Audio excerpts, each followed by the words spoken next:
पूज्य श्री राधा बाबा की जय, पूज्य मैया की जय, अपने प्यारे भैया की जय, पूज्य दादा की जय, भक्तवत्सल भगवान की जय।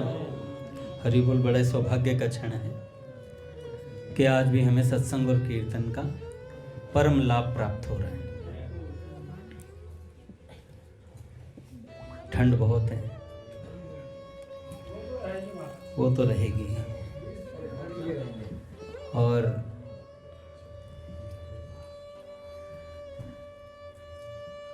सत्संग की गर्मी आवश्यक है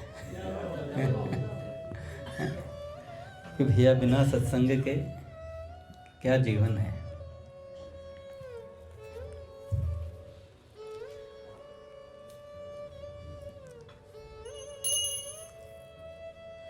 एक बार सेठ जी से किसी ने कहा कि सेठ जी कोई सत्संग की कड़ी बात लिखकर बताओ। सेठ जी ने कहा भाई तुमने कड़ी बात पूछी इसलिए कड़ी बात बताता हूं।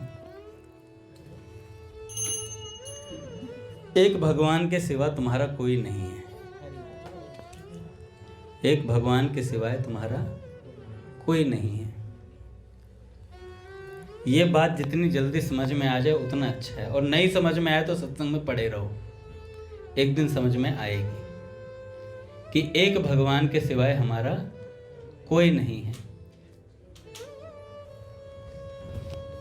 कल कृष्णापुर ने मैसेज डाला था स्वामी जी का कि आप आज तैयार हो जाओ भगवान से मिलने के लिए, भगवान आज मिल जाएंगे। तो हम तैयार नहीं हैं अभी, है? कौन तैयार नहीं है? क्या ये शरीर तैयार नहीं है भगवान से मिलने के लिए? तैयार है। हमारा मन तैयार नहीं है भगवान से मिलने के लिए भी, है ना। मन भगवान से मिलने के लिए तैयार कैसे होगा? जब ये मन भगवान में लगेगा तब ये तैयार होगा। इस बार गीता जी के 10वें अध्याय के लास्ट के 6, 7, 8, 9, 10वां शायद श्लोक था, वहां पर लिखा हुआ था सेठ जी की कुटिया में। बड़ा सुंदर 4 श्लोक हैं, आज आप जाके पढ़ना उन्हें, मैं भी पढ़ूंगा। मेरे को भी अभी याद आया, मैंने कहा यार वो श्लोक सेठ जी कुटिया में लिखे देखे थे, उनका अर्थ पढ़ना है। हालांकि पिताजी ने वहाँ बताया था गीता भवन में क्या अर्थ है इनका, पर थोड़ा और डिटेल में पढ़ेंगे तो और अच्छा आनंद आएगा, और साधक संजीवनी से पढ़िएगा तो और मजा आएगा क्योंकि और डिटेल में है। तो सेठ जी ने कहा कि देखो भैया भगवान के सिवाय हमारा और कोई नहीं है। समय बीता जा रहा है, स्त्री और रुपयों की तो बात ही क्या, तुम्हारा शरीर भी तुम्हारा साथी नहीं है। कोई भी पदार्थ साथ जाने वाला नहीं, और शरीर का एक पल का भी भरोसा नहीं। इसलिए जब तक शरीर में प्राण है तभी तक जो कुछ अपना सुधार या उद्धार करना हो बहुत जल्दी कर लेना चाहिए, जिससे पीछे पश्चाताप ना करना पड़े, जिससे पीछे पश्चाताप ना करना पड़े। महादेव जी बचपन में पेरेंट्स बोलते थे बच्चों पढ़ लो बेटा, पढ़ ले, अच्छे नंबर ले आ। सुनते नहीं थे कभी।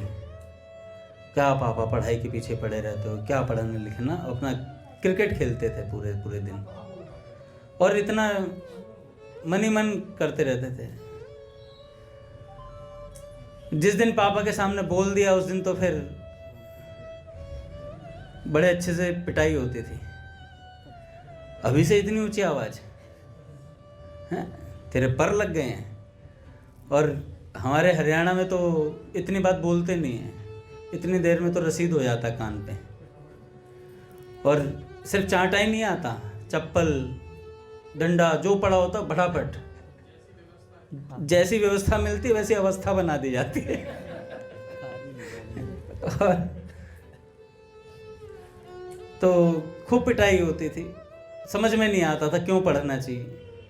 10वीं तक तो पड़ोसी भी कहता था अमित तू जीवन में कुछ नहीं कर पाएगा। मैंने कहा ठीक कह रहे हो, मुझे भी ऐसा ही लग रहा है। 10वीं में पास हुए, 3rd आया क्लास में। कृष्णापुर के घर तक गुलाब जामुन बटी थी काली। हो भाई बड़े खुश, मैंने फ़ोन पे ही बता दिया था पापा को, तो उन्होंने कहा 3rd आया लड़का। पता चला घर आ गए, बेटा बच्चे कितने पास हुए क्लास में? पापा 3 ही हुए थे। 3 बच्चे पास हुए, तीसरा मैं ही था। अच्छा नंबर देखे, इंग्लिश में 33, मैथ में 33, संस्कृत में 33, SST में 37 और साइंस में 47 नंबर थे। और जैसे मैं स्ट्रीम लेने के लिए गया तो मेरे तो मन में ही थी आर्ट ही लेनी है, नंबर ही ऐसे है। तो जो मास्टर जी थे थाने वाले स्कूल के, कह रहे बेटा साइंस ले ले, तेरे साइंस में बहुत अच्छे नंबर आए। बेटा साइंस ले ले, साइंस में तेरे बहुत अच्छे नंबर आए। मैं कहा जी सर सही कह रहे हो आप, गलती आपकी नहीं, गलती नंबर की है, आ कैसे गए। तो उस समय हालत खराब थी। फिर बाद में थोड़ा होश आया, थोड़ा पढ़े लिखे बच्चों के साथ पहुंचा, कॉलेज में पहुंचा, तो शर्म आती थी। इंग्लिश बोलते थे सारे के सारे, सब क्वेश्चनों के आंसर पता सब होता था मुझे कि भाई इसका ये आंसर है, पर बोल नहीं पाते थे। जानबूझ के पीछे बैठते थे दुबक दुबक के, कहीं टीचर खड़ा ना कर दे। इंग्लिश में बोलना पड़ेगा, आंसर देना पड़ेगा। वो फिर धीरे धीरे थोड़ी अकल आई। मैंने कहा यार अगर कुछ बनना है तो पढ़ना पड़ेगा, कुछ आंसर देने शुरू करने पड़ेंगे। तो थोड़ी इज्जत बेइज्जती को किनारे रख करके फिर शुरुआत करी। मैंने कहा यार पढ़ लेना चाहिए कुछ, तब आगे पढ़ाई करी। तो 2 रुपए की नौकरी के लिए 25 साल पढ़ाई करी, और पढ़ाई करने के बाद नौकरी लगी 7-8 लाख रुपए फूंक करके। पापा कह रहे थे बेटा इससे बढ़िया तो मैं तेरा शोरूम खुलवा देता, इतने में तो बढ़िया चलता। 3000 रुपए की नौकरी लगी, 4000 तेल के लगते थे महारानी बाग जाने में। पापा ने कहा बॉर्डर पे बैठ, ट्रांसपोर्ट का काम कर, पिटाई कर दूंगा तेरी। 3000 की नौकरी। मैंने कहा नहीं पापा सॉफ्टवेयर इंजीनियर बनना है। सुरूर था। धीरे धीरे धीरे गाड़ी पटरी पे आई और जिंदगी घिसते घिसते घिसते घिसते घिसते बीच में कई बार पंचर भी हुई, बढ़ी आ गई। ऐसा ही महाराज सत्संग और इसका हाल होता है। साधक जब लगता है ना, शुरुआत में बहुत स्पीड होती है उसकी। आप देखिएगा जब साधक शुरुआत में आता है मंदिर, अरे ये वाला पाठ कर लूं, सीताराम मुझे बता दो कौन सा मंत्र करते तुम, ये वाला पाठ कर लूं, 61 माला, पीयूष प्रभु 61 माला बता दो। पीयूष प्रभु से किताब ले ली पाठ की, पीयूष प्रभु यहाँ बैठ के करते तो हम भी ऐसे ही करेंगे। और महाराज दबा के पाठ चल रहे हैं, सब चल रहे हैं। जैसे ही 6-7 महीने होते हैं तो कुछ नहीं हो रहा यार, ऐसे ही है सर, कोई अनुभव तो हुआ नहीं। उसके बाद अरे यार जवानी खराब कर ली हमने तो। मंदिर में आए थे, अपना 18 साल की उम्र में आए थे, 23-24 साल के हुए, अपनी जवानी खराब कर दी हमने। इससे बढ़िया तो संसार में जाते, मजे करते, बढ़िया एंजॉय करते। और जैसे 25-26 से अरे यार अब तो बुढ़ापे की तरफ चल दिए, किसी को पकड़ा भाई, फिर पापा से कहने लगे पापा विवाह करवा दो। कुछ जिंदगी ट्रैक ग्रह बदल जाते हैं, जब ग्रह लक्ष्मी आती है तो ग्रह बदल जाते हैं। तो शायद ग्रह बदल जाए तो मेरी जिंदगी का सितारा उठ जाए। सितारा उठने की जगह वो खुद सितारा बन जाता आसमान में। तो साधक जब शुरुआत में आता तो बहुत अच्छे से भजन करता, पर धीरे धीरे धीरे धीरे वो ऐसा लगने लगता है, यूज टू हो जाता है हर चीज का। अवधेशानंद गिरी जी कहते हैं कि भजन भी कर्म कांड की तरह हो जाता है। कैसे? 16 माला करी, टांग दी, यहां से गए फटाफट, अरे 9:30 ओवर हुए, सत्संग ओवर हो गया, अरे अब तो भैया भी नहीं है, फटाफट करवाएंगे अंगद जी फटाफट। महादेव जी ने 5-7 दिन 9:30 ही करवाया होगा एग्जैक्ट, मुझे पता है नहीं, 9:45। शिकायत आपकी भी है? अच्छा बेटे, नहीं ये कोई दिक्कत नहीं है महादेव जी, आप चाहे 10:30 तक करवाओ। बच्चे कह रहे हैं पीछे, फुल एंजॉय करा इन्होंने। मुझसे तो आज 3-4 बच्चों ने कहा कि अंगद जी आप ना एक दिन बोला करो बस, संडे 6 दिन आप महादेव जी को दिया करो। मैं कहा ठीक है बेटा, सही कह रहा तू। तो महादेव जी को देंगे हम मौका, चिंता ना करें, आपका एंजॉयमेंट पूरा रहेगा। अच्छा, हंसी हंसी में सत्संग की बात समझ में आए, इससे बढ़िया बात क्या है? सही है ना? पर समझ में आनी चाहिए, समझ में बात आनी चाहिए। प्रेम के नाम पे हम एक बहुत बड़ी गलती कर रहे हैं। मैं भैया के सत्संग की कुछ बातें लेकर ही कंक्लूड कर रहा हूं। जब साधक यहाँ आता है तो बड़ा चाव होता है उसे भक्ति करने का, और बड़ा मन से लगता है वो बेचारा। पूज्य दादा को प्रणाम।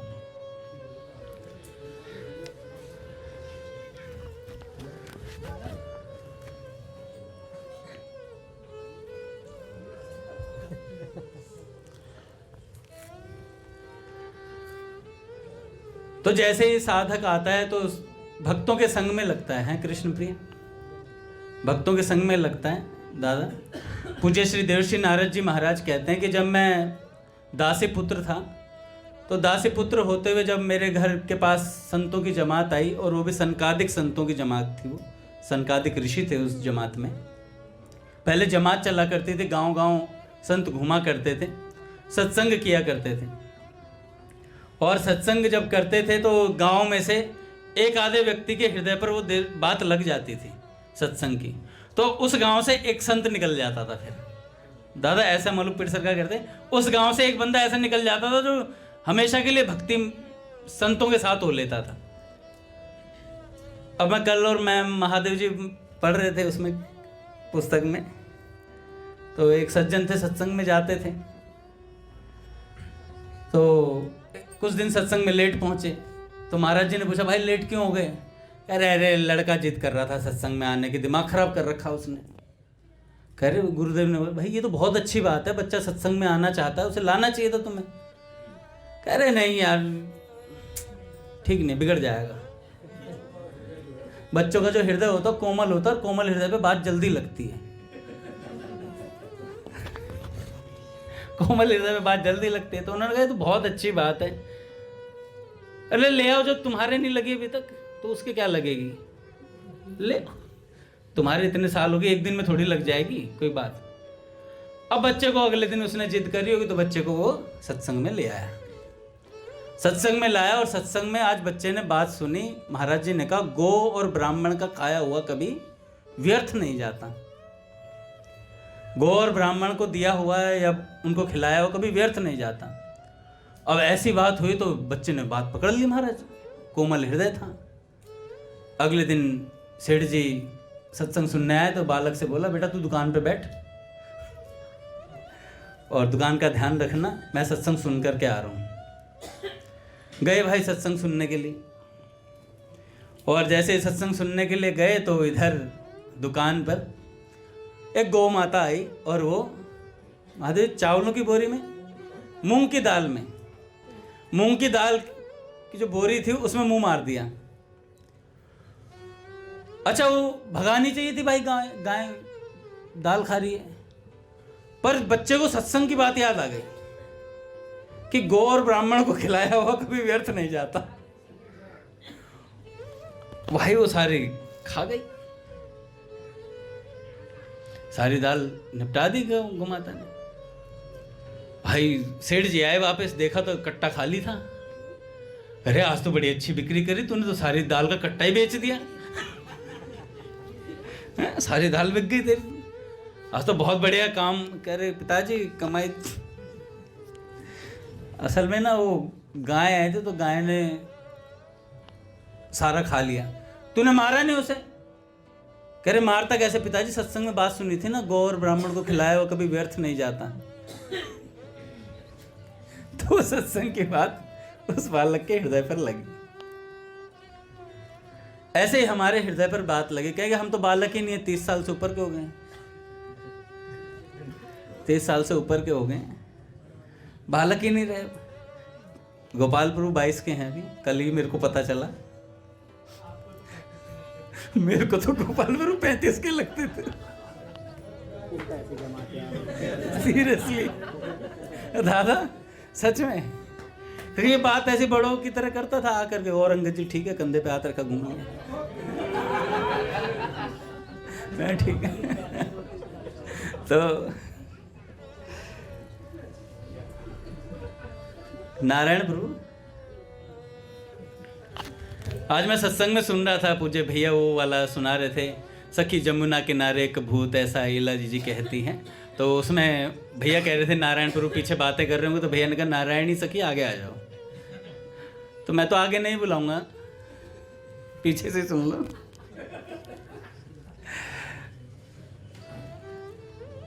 तो सत्संग का बड़ा प्रभाव पड़ता है महाराज,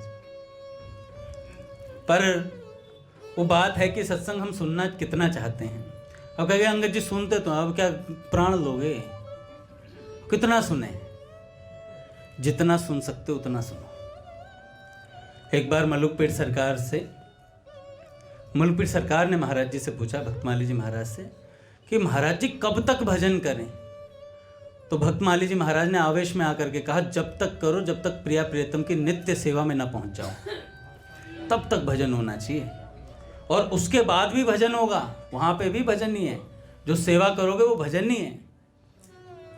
तो यहां सत्संग की कोई लिमिट नहीं होती, जब मौका मिले, जितना समय मिले, तत्काल भगवान के नाम में या सत्संग में लग जाना चाहिए साधक को।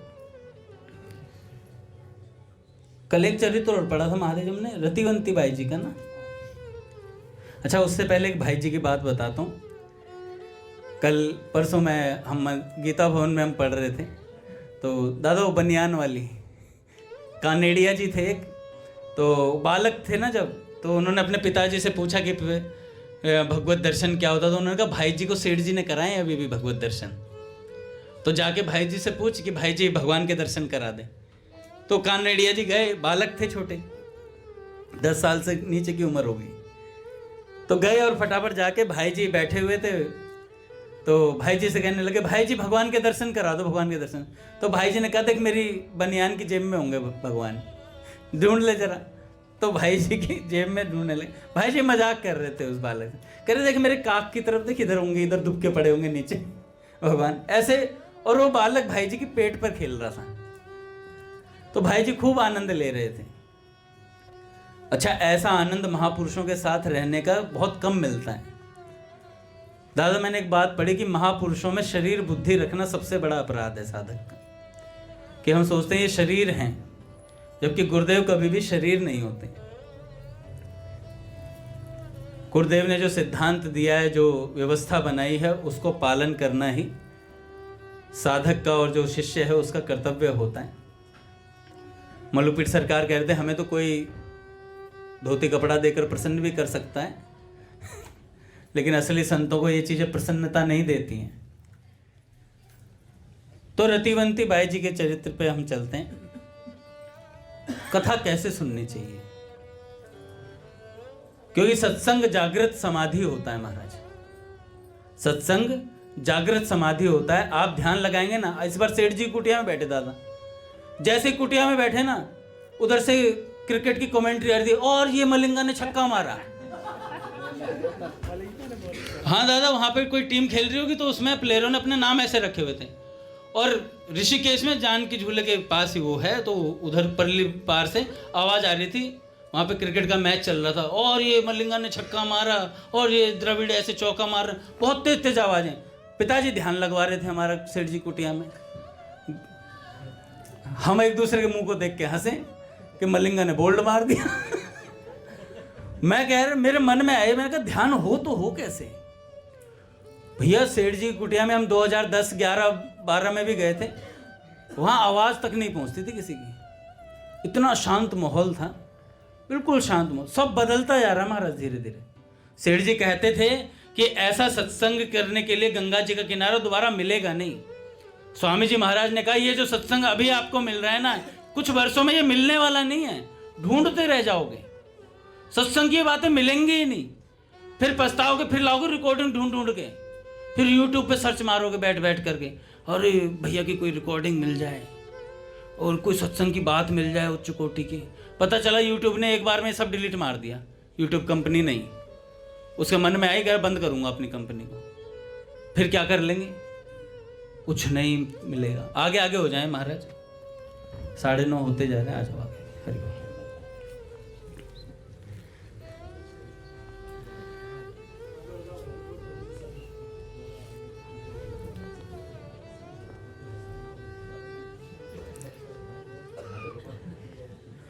तो ये सत्संग फिर दोबारा कभी मिलेगा नहीं, ऐसा मौका दोबारा नहीं आएगा। आप सोच रहे हैं नारद निकुंज दोबारा अगले जन्म में फिर गणेशपुरी में मंदिर बना लोगे, ऐसा नहीं होगा, क्योंकि फिर हम खुद ही बन जाएं, ये बहुत बड़ी बात है। गधा, कुत्ता, घोड़ा, सुअर कुछ भी बन सकते हैं अगले जन्म में, कुछ भी। भैया 84 लाख योनियां हैं और मनुष्य योनि सबसे ऊपर बताई। इस बार एक विरक्त महात्मा बता रहे थे, उन्होंने कहा मनुष्य योनि सबसे बढ़िया मौका है, इसमें भगवान को प्राप्त कर लिया तो ठीक है, नहीं तो लगे रहो गधा पचीसी में, ये कर लूं, वो कर लूं, वो कर लूं। स्वामी जी महाराज तो कुछ नहीं कर सकूंगा। 3 बातें मैं बता नहीं सकता दादा, वो आप लोग पूछ सकते हैं पर्सनली, नहीं बता सकता दादा, नहीं बता सकता, क्योंकि भैया विरक्तों की बातें अटपटी होती हैं, क्योंकि उसमें चटपटी लग जाती है साधक की। गोपाल को बताऊंगा पर्सनली। देखो बड़ी खास बात है, हम सब जब यहां भजन करने आए तो एक निश्चय करके आए कि हमें भगवान की ही प्राप्ति करनी है, नहीं तो बहुत बुरा हाल होता है। बाहर के दृश्य देख करके साधक विचलित हो जाता है। सोबरी ऋषि का उदाहरण सुनाया ना मैंने कई बार। मछला मछली का खेल देख रहे थे, स्नान करने गए, देखा मछली को मछला मना रहा है। ऐसे ही हम कहीं बाहर घूमने जाएं और वहां पर किसी मछला मछली को देख लें, फिर हमारे मन में आ जाए यार हमें तो ऐसा ही करना चाहिए। पर मन में ये बात ध्यान रखना भाई, संत का जो पहरा लगा हुआ ना चारों तरफ है, संत चारों तरफ से दृष्टि रखते हैं हमारे ऊपर। हम सोचते हैं हमसे 3 महीने भैया ने बात नहीं करी तो हमारे ऊपर दृष्टि नहीं है, कुछ गलत करके तो दिखा, फिर पता चलेगा। तुरंत अगले दिन फोन आ जाएगा कि अंगद दास मिलके जाना 10:30 के बाद, सत्संग सम्राट हो गए हो ना, थोड़ी तुम्हारी खाट तोड़ देनी पड़ेगी मुझे, है ना, मिल कर जाना, मिल के जाना मुझसे, तुम मिल के जाना, खुराक लेकर जाना। तो भैया वो संत है ना, वो सारी दृष्टि रखते हैं महाराज। भैया ये भी नोटिस करते हैं महादेवा, भैया ये भी नोटिस करते हैं कौन किस तरीके की बातें मेरे इर्द गिर्द कर रहा है, इर्द गिर्द कर रहा है। बड़े मजे लेते हैं हम लोग आजकल। भैया हमसे मजाक करें बहुत श्रेष्ठ बात है, महापुरुष हमसे मजाक करें, हम ही भैया से मजाक करने लग जाएं, कोई लाज शर्म कुछ लिहाज सब उतार देते हैं। तो हमें ध्यान रखना पड़ेगा, सत्संग का माहौल होना चाहिए। पहले हम 2010 में गीता भवन जाते थे, 5 नंबर की छत पे बैठकर सत्संग करते थे ग्रुप में बैठ के, अब भी करते हैं ग्रुप में, तो अब भी बैठते हैं, मोबाइल चलता ग्रुप में बैठ करके। देखो गोपाल ने कितनी अच्छी रील भेजी है, देखो देखो देखो, बड़ा। चलो पट खोलेंगे महाराज, भगवान आनंद लेना चाह रहे हैं मुझसे। मार समय हो रहा है मेरे पास, आज बात पूरी करनी है, कल करवाऊंगा आपका भजन।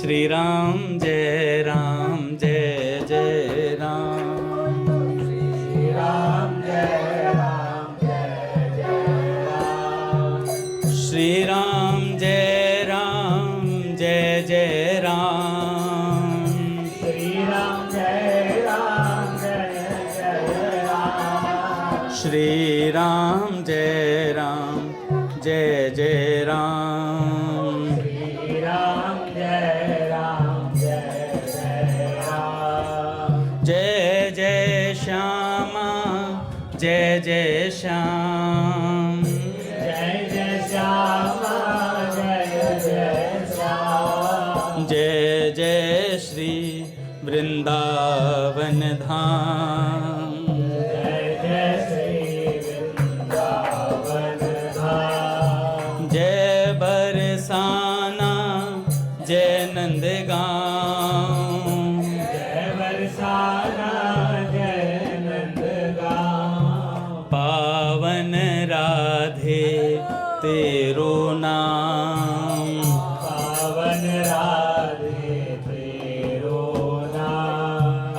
बोले राधा माधव सरकार की जय।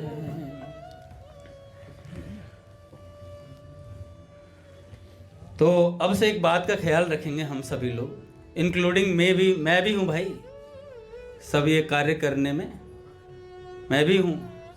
ये मत सोचना अंगद दास सिद्ध हो चुका है, गिद्ध है। तो सब ऐसा माहौल बनाए महाराज, सब भक्त, और एक लाइब्रेरी से पुस्तक इश्यू करवाएं। दादा एक रियायत चाहिए, अगर 15 दिन हो जाते हैं तो उसके बाद वो बंदा एक बार फोन करके जरूर बताएगा कि भैया मेरे बुक को 15 दिन हो गए, मैं री इशू के लिए मैं रिक्वेस्ट डाल रहा हूँ आपके पास। लाने की जरूरत ना पड़े उसे, वो पढ़ना चाहता है पुस्तक को। अब इतनी मोटी पुस्तक है, 15 दिन बाद फिर वो लेके आ रहा है। एक तो बड़ी मुश्किल से लेके जाता है दादा, ये रिक्वेस्ट है मेरी आपसे। तो सब पुस्तक इशू कराएंगे महाराज, छोटे से छोटे बच्चे, ठीक है ना।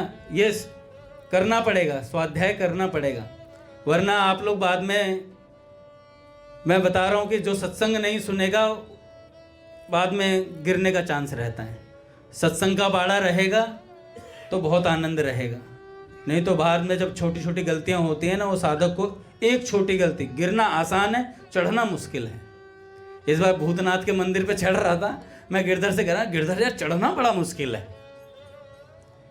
और गिरना बहुत आसान है। बड़ी मुश्किल से साधक 2-3 साल भजन करके अपनी ऐसी स्थिति बनाता है, और उसके बाद एक दृश्य ऐसा देखता है, उसके बाद फिर नीचे पटक दिया जाता है उसे उठा करके। तो इसलिए सावधानी साधक के साथ होनी चाहिए, सावधानी साधक के साथ होनी चाहिए। हम क्या देख रहे हैं मोबाइल पर, उसकी लिमिटेशन होनी चाहिए सब चीज़ों की। आप सब लोगों, कई लोग सोच रहे हैं यार ये अंगद जी फिर वही साधन भजन के साधन भजन, यही होना है, यही होना है। जिस काम के लिए आए वो काम यही है कि हमें भगवान को प्राप्त करना है। सेठ जी कहा करते थे कुछ कमा के खा लो यार। मेरे को बोला था रामेश्वर बाबू जी से, बाबू जी कुछ कृपा कर दो मेरे ऊपर। बाबू जी ने कहा भिखारियों का काम नहीं है यहाँ, जब देखो सेठ जी के यहाँ भीख मांगते रहते। सेठ जी कहा करते थे कमा के खाओ थोड़ा। कमा के खाने का मतलब ये नहीं है कि भैया हम साधना, दिव्य साधना, कमा के खाने का मतलब है भगवान का भरोसा रख करके।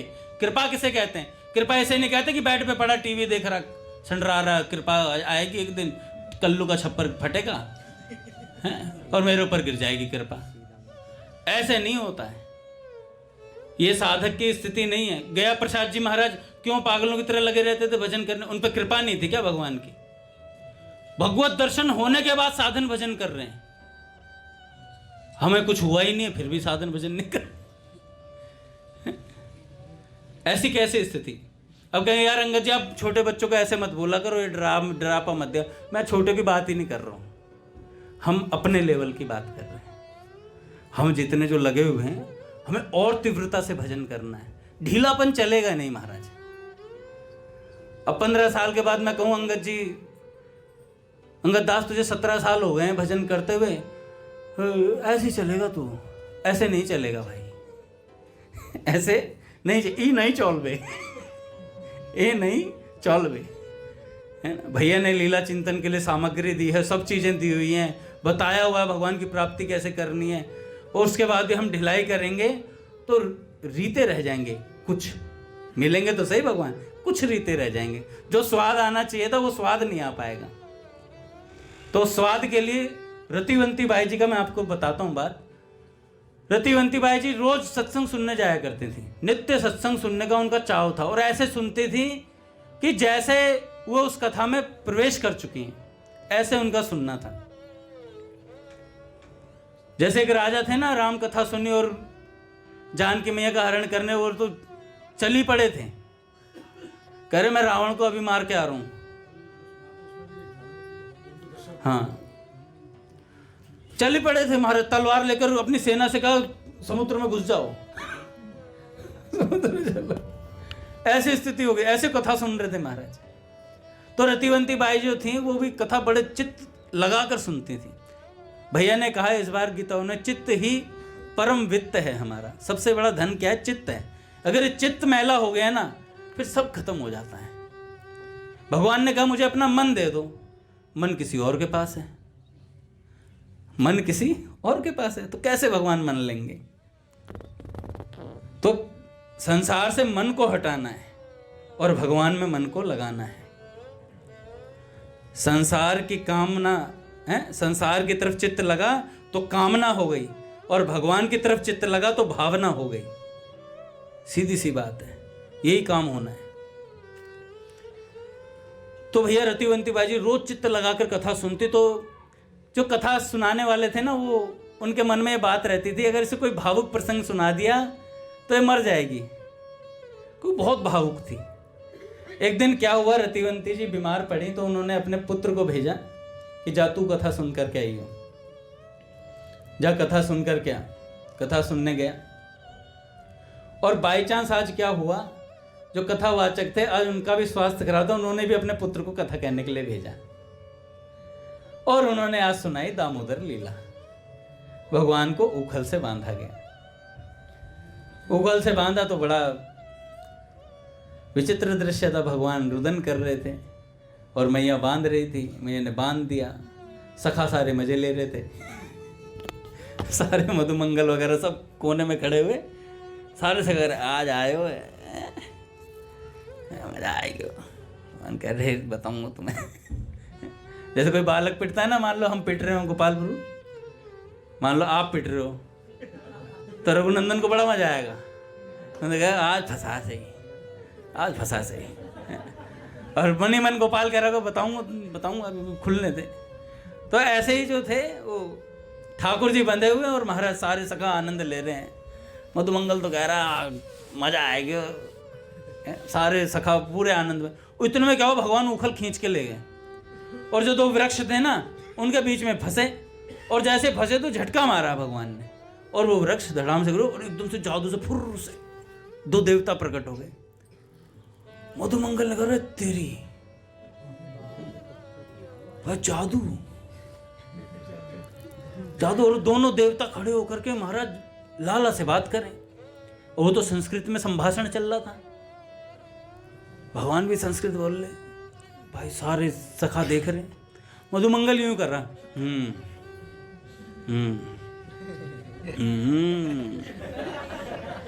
तो एक सखा ने कहा कि समझ में आ रही हो तुझे? अरे पंचम वेद के ज्ञाता ते पूछ रहे हो, संस्कृत हमने सिखाई है इन देवताओं को, हमें सब समझ में आ रही है, बोलो। सुन देवताओं की तरह गए, सारी बात सुन ली। मधुमंगल सारे सखा छोटे छोटे सखा थे, तो इतने में नंद बाबा आ रहे थे दूर से। देवताओं को उनका उद्धार हुआ और महाराज भगवान ने सारी लीला कर। नंद बाबा आ रहे थे उधर से, भगवान को उखल से बंधा हुआ देखा, तो नंद बाबा ने दूर से ही देखा, तो जैसे ही नंद बाबा ने देखा, इतना प्रेम करते हैं श्री कृष्ण से कि कहा कि किसने बांधा है, आज मैं छोड़ूंगा नहीं। कन्हैया को इतना रुदन करवाया, मैं छोड़ूंगा नहीं। इतने में मधुमंगलाचार्य जी ने कहा यशोदा मैया ने, कह रहे कोई बात नहीं, बालक की माँ है, मार सकती है, मार सकती है, बालक कुछ गलती करी होगी। लेकिन महाराज भाई जी बता रहे थे इस प्रसंग को। भाई जी ने कहा कि बाबा शांत तो हो गए, पर उधर मुंह करके रुदन करने लगे बहुत ज्यादा, अपने आंसू दिखाए नहीं। बहुत हृदय में पीड़ा हुई उनके कि कृष्ण को ऐसे बांध दिया। मधुमंगल जी से एक सखा कह रहा, बताना वो संस्कृत में क्या बात चल रही थी। कह तुझे क्यों बताऊँ, बाबा को बताऊंगा। मैं बता देना, बता दे। अच्छा बेटे पूछ के नंद बाबा के आगे अपनी हवा बनाएगा। मधुमंगल जी हम बताएंगे। फिर बाबा से बता रहे हैं कि बाबा ऐसे ऐसे आए और ऐसे प्रकट हुए। संस्कृत में बात चल रही थी। बाबा ने कहा क्या बात हुई? बाबा अकेले में बताऊंगा, सखा सुन लेंगे। कुछ समझ नहीं आया उसके। तो ऐसे भगवान का जो दृश्य था, इस दृश्य को उस बालक ने सुना कथा को, और जाकर के अपने घर गया तो रतिवंती बाई ने पूछा कि आज कौन सी कथा हुई थी, आज कौन सी कथा हुई थी?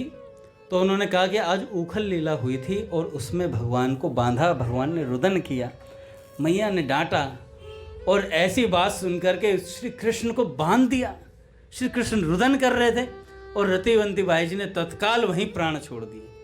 कृष्ण दाम बांधे सुने तेही क्षण निकसे प्राण।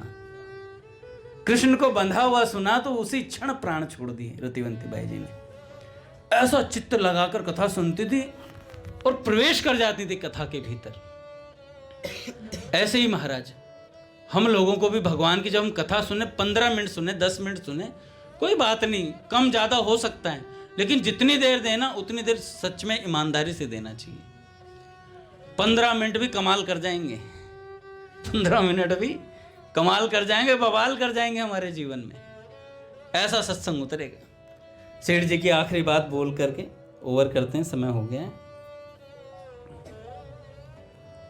सेठ जी ने कहा, कई साधकों का प्रश्न रहता है दादा कि भगवान का नाम जप करते करते ना हाथ थक जाते हैं, माला पकड़े पकड़े, जैसे कल दादा माला इकट्ठा करके लाए थे कई भक्तों की,